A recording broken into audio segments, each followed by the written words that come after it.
Nyanyian Padi dan Rumput, karya A.M. Alhamdani.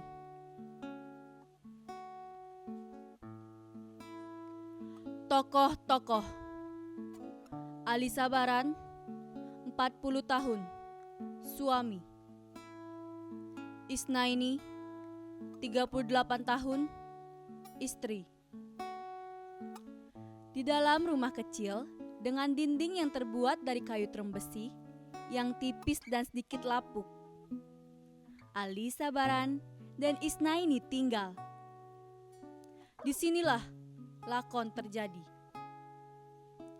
Terlihat di sebelah kiri panggung sebuah pintu yang sedikit kusam. Bersebelahan dengannya sebuah jendela yang rendah dekat dengan lantai, tertutup gorden yang terlihat sudah dicuci ribuan kali. Sementara itu, di ruang tamu tertata satu paket kursi dan meja dari kayu mahoni yang sudah tak layak pakai. Di atasnya menempel beberapa bingkai foto masa muda mereka beserta sebuah jam dinding. Di bagian kanan panggung adalah dapur sekaligus ruang makan yang hanya terdapat sebuah meja dan sepasang kursi. Di samping dapur dan ruang makan itu ada dua pintu, pintu kamar dan kamar mandi. Malam ini, selepas waktu Isya, setelah makan malam sederhana sudah siap di meja makan, Isnaini duduk di kursi ruang tamu. Ia terlihat menggambar pada sebuah kertas kecil sambil sesekali menyingkap gorden melihat keluar. Ia sedang menunggu Ali Sabaran. Saat sketsa itu tampak rampung, Isnaini merobek dan meremas-remasnya menjadi bulatan sebesar bola pingpong. Lalu membuangnya ke dalam tong sampah dan ia beranjak hendak masuk kamar.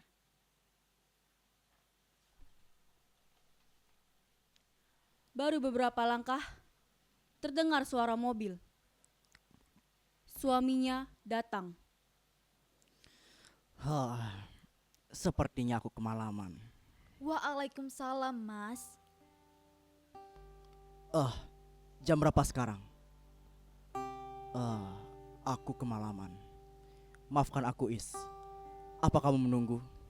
Kamu pasti belum makan, kan?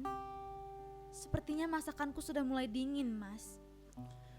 Benar. Aku memikirkan masakanmu sepanjang jalan pulang. Aku sangat lapar. Dan aku mengkhawatirkanmu. Ali Sabaran masuk ke kamar, melepas baju lalu keluar. Sementara itu, Isnaini menyiapkan makanan. Masak apa kamu hari ini? Sayur menir daun kelor, sambal tomat, sama ikan nila goreng. Nasinya aku cuma masak dikit, Mas. Aku minta maaf, Is. Masih ada untuk berapa hari kira-kira? Tinggal 1 liter, Mas. Sampai 2 atau 3 hari mungkin. Aku sangat memalukan ya, Is. Ini Terima kasih, Is. sayurnya, Mas. Kemudian mereka berdua makan. Tiba-tiba, di tengah keheningan mereka, Ali Sabaran memulai sebuah percakapan kembali. Hari ini sangat melelahkan. Aku membagi 2 pikiranku dalam satu waktu sekaligus. Sepanjang jalan aku memikirkan keadaanmu di rumah. Aku takut karena kamu sendirian di rumah. Iya, membuatku sedikit kurang fokus pada saat teman-temanku presentasi. Aku minta maaf meninggalkanmu sendirian. Karena aku sadar bahwa ini benar-benar harus dikerjakan. Masa depan daerah ini harus kuubah dengan teman-temanku. Pemimpin kita tidak mau mengakui kegagalannya. Strateginya adalah memutus jaringannya dan mengambil alih pada periode selanjutnya. Sayurnya lagi tolong, Is. Strategi orang Surabaya itu sangat efektif menurutku. Makanlah dulu, Mas. Kita bisa berbincang setelah makan, kukira. Ada beberapa hal penting juga yang harus kubicarakan padamu. Tapi nanti, setelah makan. Ya, Ya, aku hanya berpikir sebuah kesalahan meninggalkanmu sendirian di rumah. Andai saja aku punya kendaraan sendiri, pasti kamu bisa ikut tadi. Aku bayangkan, jika kita mempunyai kendaraan sendiri, kamu ikut bersamaku. Dan pemikiranmu pasti sangat membantuku untuk menyusun strategi ini. Sayangnya kenyataan tidak seperti itu. Tidak perlu buru-buru mengutuk diri, Mas. Kita harus bersyukur sampai sekarang masih diberi kesehatan. Kamu benar. Aku melupakan hal itu. Dalam waktu dekat, aku akan sibuk bolak-balik ke Surabaya bersama pengurus daerah. Tapi kamu benar-benar baik-baik saja kan? Selama aku tinggal pergi, aku sungguh tidak bisa tenang. Kamu hanya pergi beberapa jam, Mas. Tak lebih dari 12 jam. Benar. Kamu tahu, jika aku dan teman-temanku berhasil, hidup kita akan sedikit lebih makmur. Kita tidak lagi harus menghemat beras sambil harap-harap cemas. Hening. Hanya terdengar deting sendok dan piring. Beberapa saat kemudian, Alisa Bara meletakkan piring kosongnya yang langsung diambil Isnaini untuk dicuci. Bukan bermaksud seperti itu, Tapi aku benar-benar khawatir. Aku menjadi kalap sendiri memikirkan ini. Dan juga, entah kenapa, bayang-bayang wajah Akmal Salim berputar di kepalaku. Aku merasa sangat jengkel. Kebetulan, Mas. Kamu membahas Akmal Salim. Tadi dia kesini. Itu bukan lelucon yang bagus, Kamu sedang bergurau kan? Aku minta maaf karena aku pulang kemalaman dan tidak membawa apapun. Sedangkan kamu di rumah kebingungan karena kehabisan beras. Aku tahu aku salah. Tapi lelucon seperti itu tidak cocok menurutku untuk saat ini. Apa yang kamu pikirkan, Mas? Tadi Akmal Salim kesini menanyakan, musim ini kita akan menyewa sawahnya lagi atau tidak? Kamu menolaknya kan? Iya, jika kamu memahamiku, kamu pasti menolaknya. Lagi pula kita harus belajar dari pengalaman, Bagaimana aku menolak, Mas? Tentu aku mengiyakan. Karena aku memahamimu. Aku sudah memberinya uang muka dari tabunganku sendiri. Dan sisanya bisa kita bayar saat panen. Kamu tidak perlu khawatir. Tapi kamu bisa menungguku pulang untuk bicarakan ini. Kamu seharusnya memikirkan itu dan tidak segegabah ini. Kita seharusnya membicarakannya dulu kan, Seingatku, kita selalu membicarakan semua hal untuk memutuskan sesuatu. Kenapa hal ini lain? Akmal Salim memberi sedikit waktu. Hanya sampai besok. Jika kita tidak mengambilnya, akan dia sewakan ke orang lain. Begini, jika aku menunggumu, lalu kamu setuju misalnya, kita harus pergi ke desa Waruk Kedinding dulu, ke rumah Akmal Salim. Terlalu jauh untuk kita yang tidak punya kendaraan, Mas. Bisa-bisa saat kita sampai di sana sawah itu sudah disewakan ke orang lain. Lagi pula harga yang ditawarkannya jauh di bawah harga pasaran. Itu adalah cara licik Akmal Salim untuk membujukmu, Maka Akmal Salim berhasil. Dan kita juga mendapat keuntungan. Pengeluaran kita jadi tidak membengkak. Ini bukan masalah untung rugi. Aku ingin kamu batalkan itu semua. Tidak ada lagi yang harus kita lakukan dengan sawah. Tapi aku sudah memberikan uang muka. Ya, lebih baik kita kehilangan sedikit uang itu daripada harus melanjutkannya. Kenapa aku tanya? Apa yang bisa diharapkan dari pertanian? Maksudku, apa? Daripada tidak ada yang bisa diharapkan, Mas. Dengan bertani, setidaknya selama 3 bulan ke depan ada sesuatu yang kita harapkan. Kamu juga tahu kan, organisasimu itu nirlaba. Aku memaklumi itu dan aku memahamimu dengan mengambil keputusan ini. Baik, ku jelaskan padamu. Sampai mana kita bisa menjamin keberhasilan dari bertani? Tidak ada jaminan jika kita tidak melakukannya. Sudah berapa tahun kita bertani? Dan itulah jawabannya. Kita hanya perlu melakukan. Menanam, merawatnya, lalu panen. Sudah kamu perhitungkan bagaimana faktor-faktor lain seperti hama dan lain sebagainya? Itu adalah hal yang tak terduga, Mas. Untuk hal-hal yang tak terduga itu, kita hanya bisa waspada, Mengamati perkembangannya bukan malah... Maka memilih tidak bertani adalah bentuk kewaspadaan kan? Aku tahu kamu pasti akan bicara seperti itu. Ya memang seperti itu kenyataannya, Is. Apakah kamu tidak melihat bagaimana tikus-tikus itu begitu subur dan sehat di lahan-lahan sawah? Mereka bisa membabat habis semua padi tanpa permisi, tidak meninggalkan setangkai pun untuk dibawa pulang pemilik sawah. Tidak setangkai pun. Juga Wereng, lihat bagaimana mereka bisa menghanguskan seluruh padi dalam satu petak sawah hanya dalam waktu kurang dari semalam. Hanya meninggalkan sisa jerami yang hijau di bagian bawah, tapi merah kering di bagian atas, lalu mati. Bukankah itu mengerikan? Sesuatu yang kamu harapkan dihancurkan begitu saja.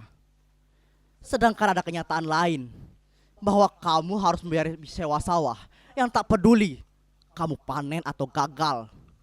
Membayar adalah hal yang terpenting. Resiko itu pasti ada, Mas. Dan apakah kita akan menyerahkan leher kita pada resiko itu dengan seolah-olah bicara, "Hei yang mulia yang agung, penggalah kepalaku atas nama perjuangan, apapun ku berikan." Kamu terlalu banyak membaca cerita-cerita konyol, Mas.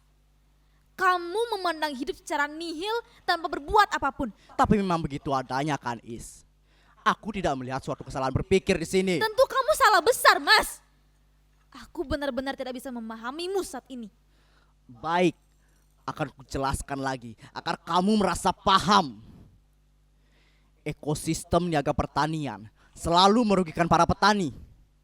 Kamu tahu kenapa petani tak pernah lebih kaya dari tengkulak dan pabrik-pabrik penggilingan padi?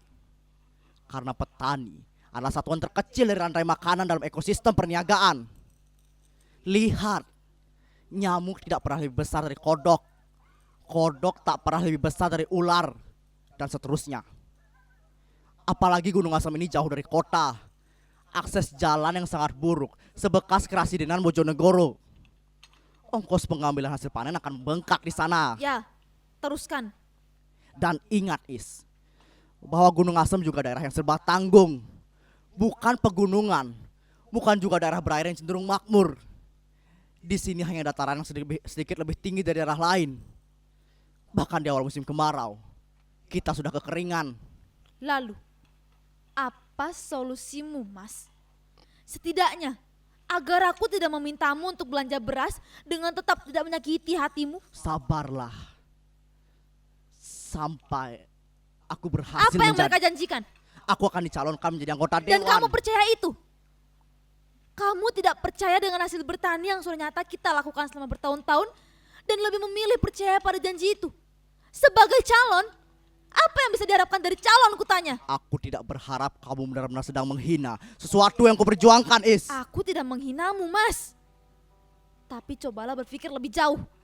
Kamu tidak memiliki pekerjaan lain. Aku akan mencari pekerjaan. Di saat seperti ini. Di saat yang bahkan untuk keluar rumah saja kita diselimuti kecemasan ini. Lihat, berapa orang di Gunung Asem yang dirumahkan dari tempat kerjanya. Ya, aku akan berusaha. Aku sudah memberikan jalan untuk ke sana, Mas. Dengan mengambil keputusan ini, aku berharap tidak terlalu membuatmu berpikir keras. Pun jika nanti kamu akan sibuk dengan organisasimu, aku yang akan mengurusnya. Kamu tidak perlu repot-repot seperti itu, Is. Aku masih mampu menafkahimu. Aku akan berusaha mencari pekerjaan lain. Dan jangan lanjutkan mengurus sawah itu. Tapi kamu tak pernah benar-benar berusaha, Mas. Kamu benar-benar tidak menghargai usahaku, Is. Lihatlah dirimu, Mas. Aku tahu. Aku pria lemah, jelek, pria menyedihkan dengan pipi kempot dan punggung bungkuk sebelum waktunya. Tapi jangan menghina aku dengan menganggap aku tidak berusaha dan membiarkan istriku terlantar, Is. Aku tidak menghinamu. Aku hanya berusaha membuatmu sadar bahwa yang kamu lakukan itu sia-sia. Sia-sia. Kamu hanya diberikan janji, Mas. Kenapa kamu tidak juga sadar? Mereka memeras tenagamu dengan menjanjikan kedudukan bagimu. Itu pasti hanya bualan, Mas. Aku sudah didaftarkan, Is. Kamu hanya digunakan untuk memenuhi kuota yang harus diajukan. Kau tahu, setelah mendaftarkanmu, mereka akan menyuruhmu bergerak dengan seakan-akan bergandengan denganmu. Sebelum akhirnya kamu akan disingkirkan. Sementara mereka mendapat keuntungan dari kerja kerasmu. Kamu bahkan tidak pernah terlibat dalam urusan politik. Tapi kamu bicara seakan paham betul apa yang di dalamnya. Begitulah, Mas. hanya boneka mereka. Sadarlah. Jangan sekali-sekali kamu bicara seperti itu. Jangan pernah lagi kamu membentakku. Kamu tidak juga sadar bahwa dari dulu kamu adalah boneka. Kamu selalu didikte orang tuamu. Kamu tidak pernah memiliki keputusan-keputusan sendiri. Semua adalah pilihan orang tuamu. Kamu adalah boneka orang tuamu, Mas. Sampai sekarang kamu selalu dijadikan boneka oleh orang lain. Berani juga kamu menghina orang tuaku. Kamu hanya bisa menurut dengan alasan Samanhu atau Atan. Kamu terlalu... Jancuk. Kamu hanya orang yang ikut apa yang dikatakan orang lain. Kamu adalah sasaran empuk untuk orang-orang dengan hati busuk seperti mereka. Kamu terlalu bodoh dan naif. Jika kamu teruskan, aku tidak akan segan-segan menceraikanmu. Kamu terlalu bodoh, Ali. Bodoh. Hah, ternyata benar dugaanku. Akmal Salim benar-benar sudah merebutmu dariku. Jangan libatkan orang lain di dalam bawah kebodohanmu, Ali. Nah, lihatlah. Sekarang jelas bahwa si bangsat itu berhasil merebutmu. Tidak bisakah kau membuang jauh-jauh sifat bodohmu itu, Ali? Persis seperti ibumu. Memasukkan laki-laki lain ke dalam pernikahan adalah kebiasaan buruk keluargamu. Apa? Aku menceraikanmu. Dasar jalang. Isnaini semakin menjadi tangisnya. Ia pergi ke kamar, menutup pintu dengan keras, dan menguncinya dari dalam. Ali Sabaran terdiam, terlihat berpikir keras dengan wajah yang cemas. Kemudian ia mengambil sebatang rokok dan menyalakannya. Ia mengisap dalam-dalam sambil mendongak ke langit-langit rumah. Ia diam lagi. Sesaat kemudian ia mematikan rokoknya. Sayang, janganlah seperti itu. Aku mungkin terlalu lelah. Kumohon, sedikit saja kamu memahamiku. Memahamimu? Kamu selalu memintaku untuk memahamimu, Mas. Kau ingat, aku merelakan gelarku. Aku memutuskan meninggalkan mimpiku menjadi arsitek karena kamu memintanya. Kamu lebih memilih agar kita hidup di desa karena orang tuamu. Kurang apa lagi aku memahamimu, Mas? Baiklah, aku minta maaf. Kita urai kesalahpahaman ini bersama ya. Ali Sabaran mengajak Isnaini duduk lagi. Mungkin sudah terlalu tua jika aku bicara seperti ini. Tapi memang inilah yang aku rasakan. Aku begitu menyayangimu. Aku tidak mau kehilanganmu. Aku berpikir Akmal Salim masuk terlalu jauh ke dalam hidup kita. Untuk itu kamu menyebutku jalang. Aku terlalu hanyut dalam pikiranku sendiri, Is. Kamu cantik, sempurna sebagai seorang wanita. Aku lihatlah aku, ngaceng saja tidak bisa. Sebagaimana yang selalu kamu katakan, aku tetap takut kamu tidak merasa puas. Kamu salah soal cerita-cerita konyol. Itulah kebenarannya. Aku bahkan tidak mampu mencukupi kebutuhanmu yang paling purba itu. Aku mengatakan itu dengan kejujuran, Mas. Aku tidak peduli tentang kelemahanmu. Tidak pernah aku diajarkan untuk berpaling hanya karena hal semacam itu. Aku hanya ingin agar kita hidup lebih baik. Tapi itu tidak mengubah keadaan bahwa Akmal Salim sangat mengganggu bagiku. Kita memang selalu selisih paham, Mas. Sudahlah, sudah malam. Aku tidak ingin lagi berdebat denganmu. Kamu mau menceraikanku kan?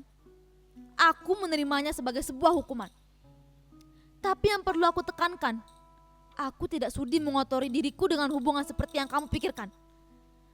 Kurasa aku sudah cukup tua untuk itu.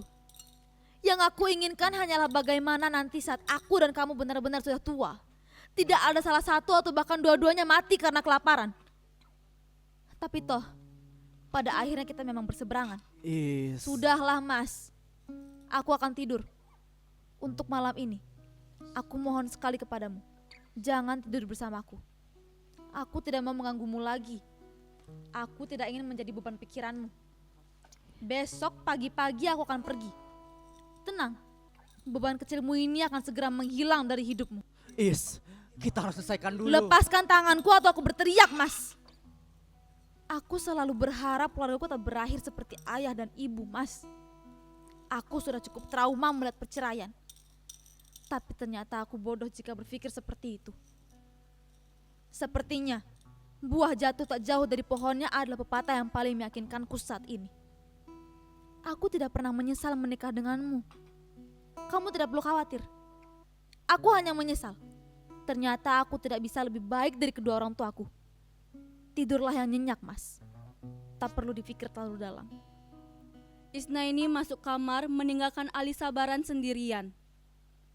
Ali Sabaran tertunduk. Kemudian ia memegangi kepalanya.